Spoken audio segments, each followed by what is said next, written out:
여러분 오늘 어떻습니까?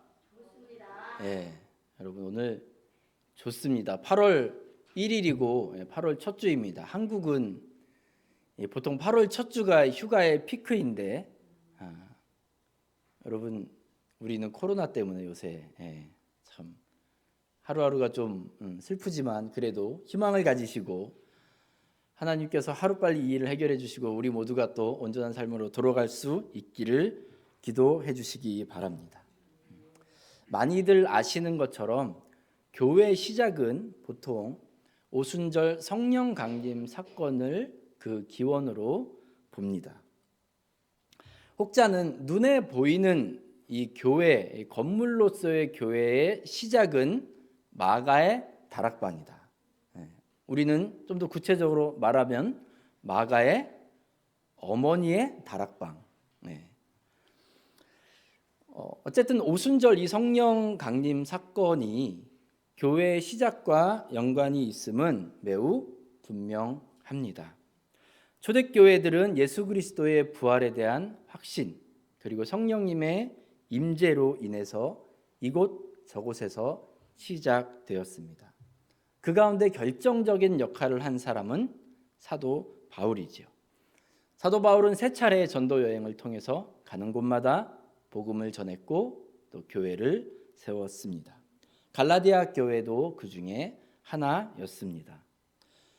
우리가 편의상 성경에 나오는 여러 이 교회들을 신약 성경에 나오는 교회들을 갈라디아 교회, 에베소 교회, 고린도 교회 이런 식으로 그냥 부릅니다. 이때 우리가 좀 오해하기 쉬운 것은 갈라디아 교회 하면 우리 산호세 중앙교회를 부르듯이 어느 하나의 그 개교회인 것으로 그냥 받아들이기가 쉬운데 사실은 그보다는 갈라디아 지역 전체에 있는 교회들을 뜻하는 경우가 더 많습니다.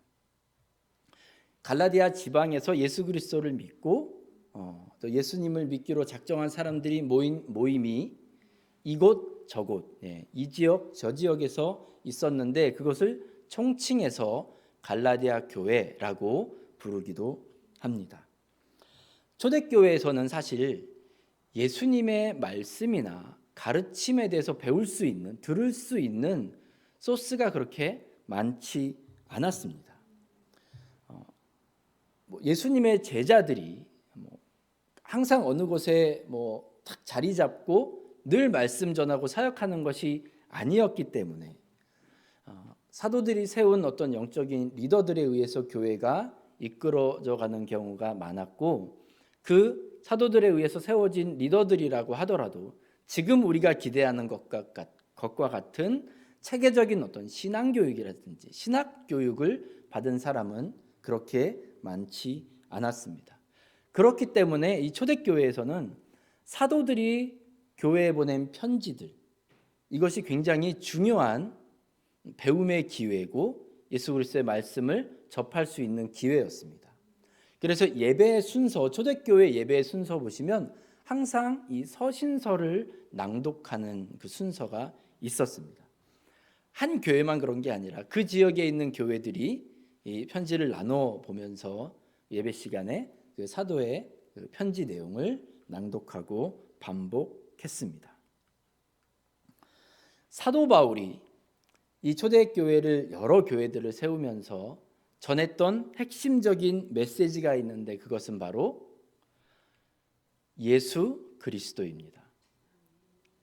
사도 바울은 예수님을 전하기 위해서 다른 화려한 언변이나 엄청난 논리를 수사학을 이용한 것이 아니라 오직 예수 그리스도를 전했습니다. 예수님을 구주로 영접하고 이제 그 예수님을 그 예수님을 나의 주인으로 모셔서 그분을 온전히 믿고 따르는 삶. 사도 바울이 강조한 것은 이것이 전부였습니다. 그런데 갈라디아 교회에서 문제가 생겼습니다. 다른 복음이 사람들 사이에서 득세하기 시작했고 사람들은 그 복음에 관심을 기울이고 열심을 내기 시작했습니다. 바울이 전한 참된 복음 예수 그리스도를 듣고 그분을 구주로 영접해서 성령을 선물로 받아 이 갈라디아 교회들이 시작되었는데, 바울이 떠난 뒤 얼마 되지 않아 율법을 강조하고 육체의 행위를 강조하는 이제 율법주의자들이 득세하기 시작했습니다. 이들의 주장은 예수님만 믿어서는 온전한 구원을 얻을 수가 없다는 것이었습니다. 정말 온전한 구원을 얻기 위해서는 할례도 받아야 하고 모세가 말한 그 율법의 여러 가지 조문들을 확실하게 지켜야만, 그래야 우리에게 성령도 임하고 체험도 있고 거듭남의 은혜도 구원도 받을 수 있다, 이렇게 주장했습니다.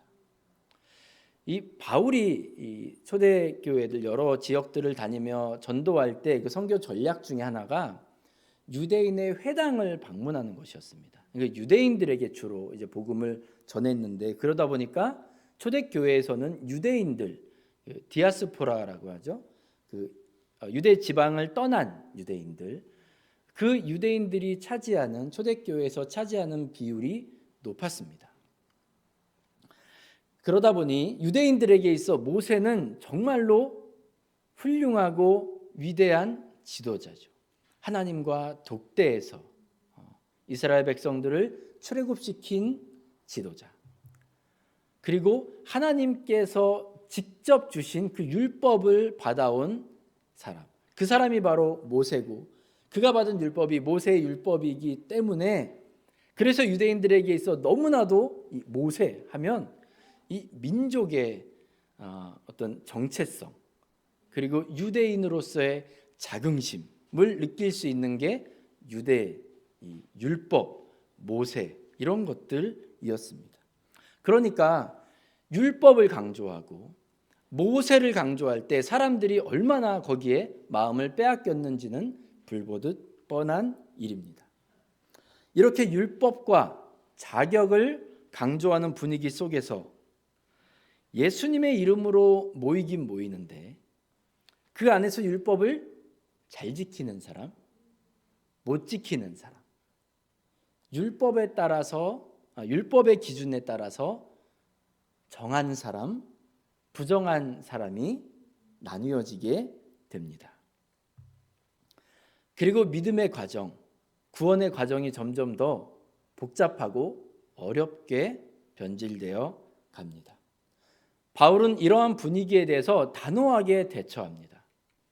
갈라디아서 1장 7절 보시면, 다른 복음은 없나니 다만 어떤 사람들이 너희를 교란하여 그리스도의 복음을 변하게 하려 함이라 라고 말합니다. 바울이 전한 복음은 무엇이라고요? 그리스도의 복음입니다. 예수의 복음. 예수님을 믿으면, 예수님을 구주로 영접하면 예수님께서 약속하신 성령을 선물로 받고 그 성령님의 인도하심에 따라 성령님께서 이끄시는 삶을 살아간다는 이 예수 그리스도의 복음, 이 복음에는 다른 엑스트라 추가 복음이 없고 추가 사항이 없습니다. 여러분, 보험이라든지 대출이라든지 어떤 것 회원 가입할 때에는 너무나도 쉽고 간단합니다. 그런데 그 자세한 것들을 보기 힘들게 만들어 놨어요. 돋보기로 봐야만 보일 수 있게끔 여러 가지 제한 사항이라든지 어떤 예외 조건이라든지 이런 것들이 막 있습니다. 인터넷으로 이것을 신청하려고 봐도 그 제한 사항이나 나중에 회원 가입은 쉬운데 나가는 게 얼마나 복잡하고 어려운지 모릅니다. 바울이 전한 복음, 예수 그리스도의 복음이라는 것은 예외적인 조항들, 또 막 힘들게 찾아야만 발견할 수 있는 그런 엑스트라가 전혀 없습니다. 오직 우리 사도행전 16장 31절 같이 한번 읽겠습니다. 오직 시작, 이르되 주 예수를 믿으라, 그리하면 너와 내 집이 구원을 받으리라 하고, 다만 대학 졸업자 이상이어야 합니다. 다만 지방 출신은 안 됩니다. 라는 말 없습니다. 예수 그리스도를 믿고 예수님의 사람이 되고 성령으로 살아가는 데 있어서 필요한 다른 조건은 없습니다. 이것이 바로 사도 바울이 전한 예수 그리스도 복음의 핵심입니다. 여러분도 아마 그 전도 책자 같은 거 이용해서 전도해 보신 경험 있을 겁니다. 거기에도 보면 여러분 막 이렇게 두꺼운 책자를 우리가 나눠 주던가요? 작은 글씨로 된 거 막 넘겨서 찾을 수 있는 그런 것들 우리가 가지고 전도하는 게 아니에요. 간단하고 명료한 복음, 그것을 설명하는 몇 글자에 불과합니다. 짧고 간결한 예수 그리스도의 복음. 여러분, 그렇다고 해서 이 복음이 어딘가 부족하고 어딘가 좀 모자란 부분이 있습니까? 그렇지 않습니다. 예수 그리스도의 복음은 짧고 간결하고 단순해 보이지만 그 안에는 능력이 있고 참된 생명이 있습니다. 그 예수 그리스도를 믿음으로 이 단순한 복음을 받아들임으로 저와 여러분이 새 생명을 얻었고 이제 영생의 길, 성령의 이끄시는 길로 따라가고 있습니다. 그리고 그러한 사람들이 모인 곳이 교회입니다. 그런데 아마 갈라디아 교회 사람들 중에 이 예수 그리스도의 복음이 너무나도 간단하고 명료해서 그런지 좀 가벼워 보여서 그런지 본인들 보기에 필요해 보이는 것들을 하나씩 둘씩 넣기 시작했습니다. 분명히 성령의 역사로 시작된 갈라디아 교회였는데 시간이 지남에 따라 사람의 것들이 하나 둘 채워지기 시작했습니다. 바울은 이 상황을 보고 3절과 같이 책망합니다. 너희가 이같이 어리석으냐. 성령으로 시작하였다가 이제는 육체로 마치겠느냐. 성령으로 시작하는 게 무엇을 말하는 것일까요? 앞서 말씀드렸지만 교회가 시작되는 데 있어서 성령의 역할은 지대합니다. 그 말이 뜻하는 바는 성령님이 임하셔서 장풍을 쏘고 사람들 넘어뜨리고 멀쩡한 일을 금리로 바꾸어 주었기 때문에 사람들이 예수 그리스도를 믿고 교회가 시작되었다는 것이 아닙니다. 제가 지금 여러 차례 지금 말씀드리지만 성령의 역사는 우리가 절대로 오해해서는 안 되는 게 눈에 보이는 현상이 성령의 역사가 아닙니다. 단정 지으면 안 돼요. 오직 성령의 능력은 로마서 8장 6절인데요. 한번 같이 읽겠습니다. 육신의 생각은 사망이요 영의 생각은 생명과 평안이니라. 성령은 살리는 능력이 있고 성령은 평안을 끼치는 능력이 있습니다. 예수님도 요한복음 6장 63절에서 이렇게 말씀하시는데 살리는 것은 영이니 육은 무익하니라. 내가 너희에게 이른 말은 영이요 생명이니라. 영과 성령과 생명을 같은 선상에서 말씀하고 있습니다. 성령은 하나님의 영이시고 창조의 영이시고 또 하나님 그 자체이시기 때문에 치료자가 되시고 고치시고 살리는 분이라는 것을 우리는 믿어야 합니다. 그래서 로마서 8장 6절과 요한복음 6장 63절을 근거로 성령에 대해서 성령이 성령으로 시작했다는 것을 우리는 이렇게 말할 수 있을 것입니다. 갈라디아 교인들이 살리는 일, 평안을 이루는 일을 시작한 것이고 동참했고 쓰임받았다라고 말할 수 있을 것입니다. 교회의 시작으로 인하여 성령의 함께 하심으로 인하여 살리는 일이 일어났고 그 성령의 시작으로 인하여 사람들 안에 평안을 누리게 되었습니다. 그런데 조금 지나서 이 그 3절을 영어 성경으로 보면 Are you now trying to attain your goal by human effort잖아요. 성령으로 시작을 했는데, 성령과 함께 시작을 했는데 그 이후에 사람들의 노력으로 너희의 골, 너희의 목표 똑같이 살리는 것이라고 생각할지 모르겠지만 살리는 일을 사람의 능력으로 노력으로 할 수 있느냐? 너희가 지금 그것을 노력하고 애쓰고 있느냐라고 책망하는 것입니다. 육체로 마친다는 것은 그렇다면 반대로 어떻게 말씀하실 수 있겠냐면 죽이는 일인 거죠.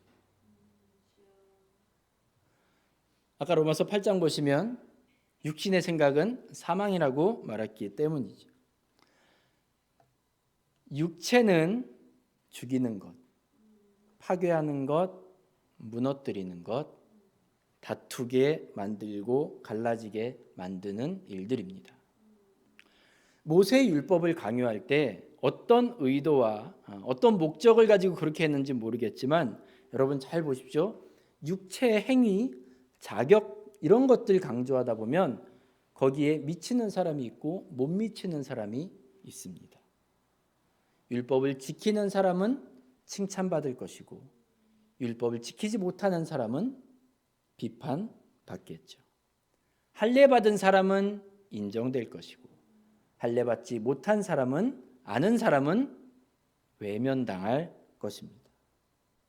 그 가운데 이렇게 사람들의 노력으로 살리는 일이라고 애쓰고 노력할 때 나타나는 결과들은 상처요, 다툼이요, 나눔이요, 아픔이요, 결국 영적인 죽음입니다.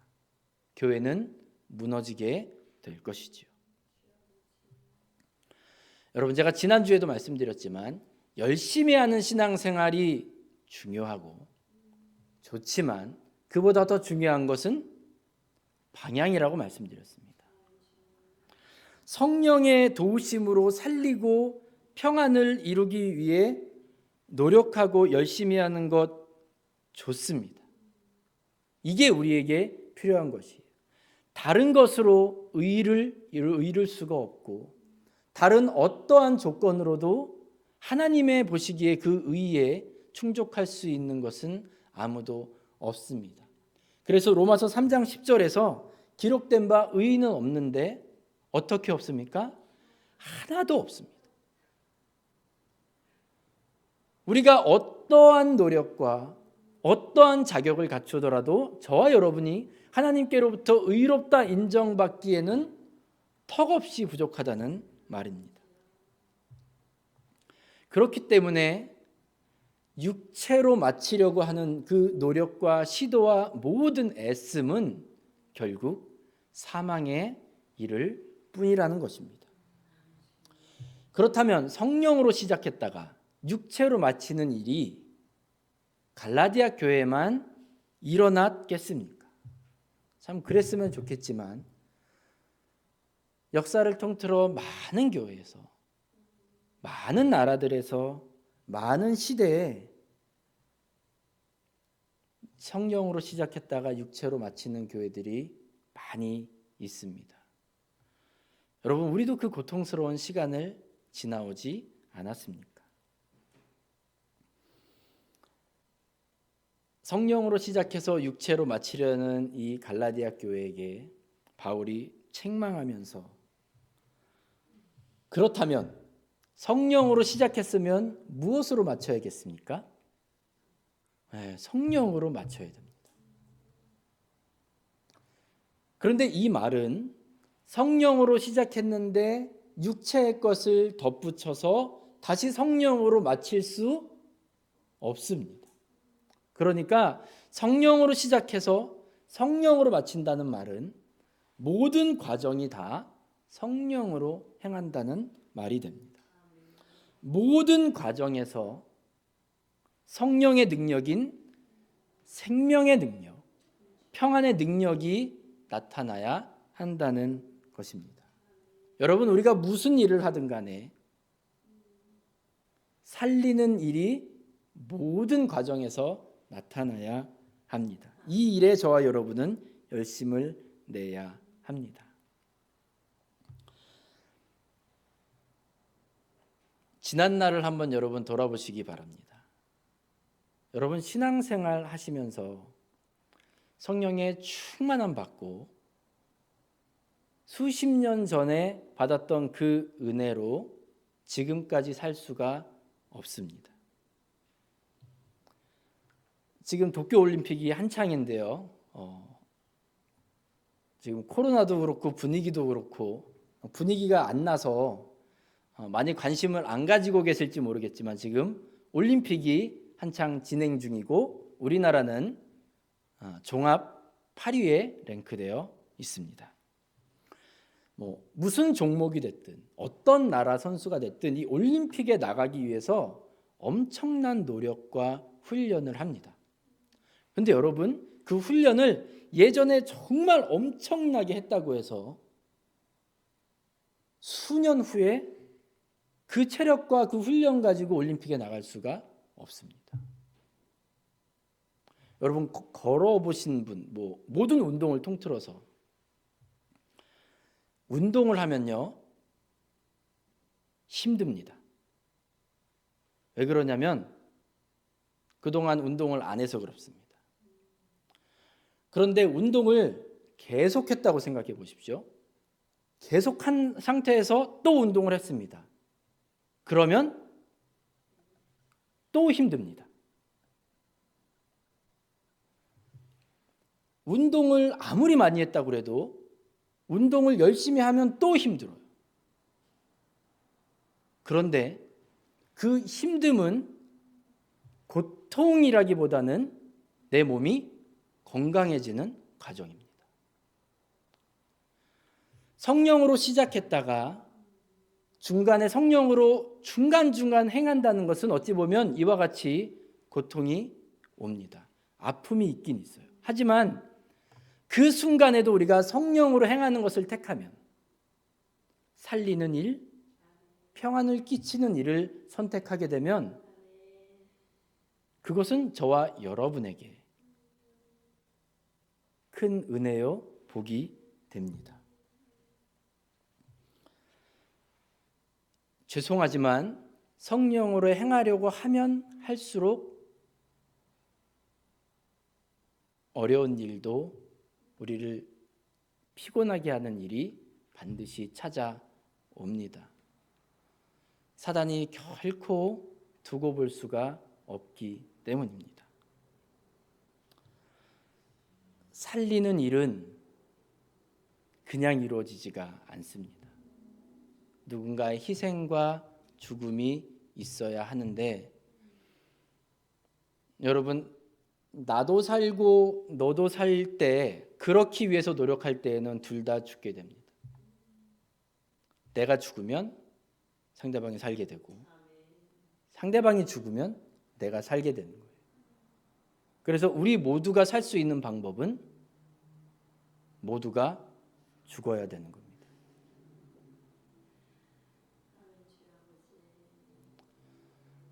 성령으로 행하기 위해서는 그 과정을 견뎌내기 위해서는 저와 여러분이 모든 순간 속에서 죽고 또 죽어야 합니다. 그래야 삽니다. 그래야 평안이 흘러갑니다.